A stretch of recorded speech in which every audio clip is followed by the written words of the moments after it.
ပြောရပေမဲ့ပတ်စာလေးတွေခင်ဗျာမှာ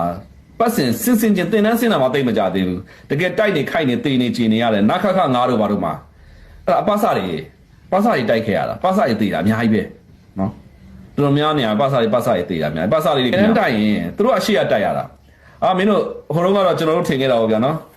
ပတ်စာတွေကအနောက်မှာနေပြီးတော့တန်တီစစ်သားတွေအရှိရတိုက်မထင်တာအမှန်တကယ်ပဲဟုတ်မလဲဗျပတ်စာကအများကြီးတေနေပတ်စာတက်တေတာအခုချိန်မှာပတ်စာတွေရွက်တည်တန်းကြတာအဲ့ပုံစံမျိုးဖြစ်နေတာအနောက်ကပါတော့ဆိုတော့တန်တီ1ယောက်2ယောက်3ယောက်လောက်က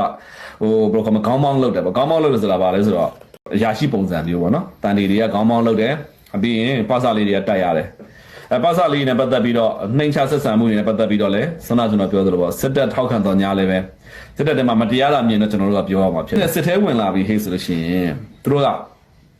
အစွဲခံရယူတော့လကောင်းမဝင်ခြင်းပဲဝင်ရယူတော့လကောင်းပေါ့ဗျာနော်ပတ်စာမပေးနိုင်လို့ဝင်ခဲ့ရယူတော့လကောင်းပေါ့ပေါ်တာဆွဲယူတော့လကောင်းပေါ့အဲ့တော့ဒါမျိုးဝင်လာခဲ့ရတာပတ်စာတွေဆိုတာအဲ့တော့ပတ်စာလေးတွေခင်ဗျာမှာဝင်လာတဲ့အပြင်ကိုသူတို့တွေဘဝကဘလို့ဖြစ်လဲတိုက်ရင်လည်းအရှိရအသေးခံပြီးတိုက်ရတာတက်မှနေတဲ့ခါကျတော့လေ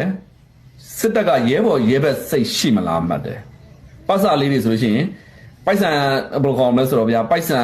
သူတို့တွေရဲ့ပိုက်ဆံလေးတွေကိုအမျိုးချစ်တီးကြစားနေတဲ့သူတွေလည်းရှိတယ်ပတ်စာနဲ့ပတ်သက်လာလို့ရှိရင်ပတ်စာလေးကထဲရောက်လို့ရှိရင်အနိုင်ခံဆဲခံလည်းရှိသေးတယ်နော်တိုက်ရင်လည်းအရှိရအသေးကြီးတိုက်နေရတာပတ်စာလေးခင်ဗျာမှာပုံမှန်လေးမျိုးဘယ်ဘက်ချမ်းမှသူတို့ဘဝလေးတွေမကောင်းရှာပါဘူး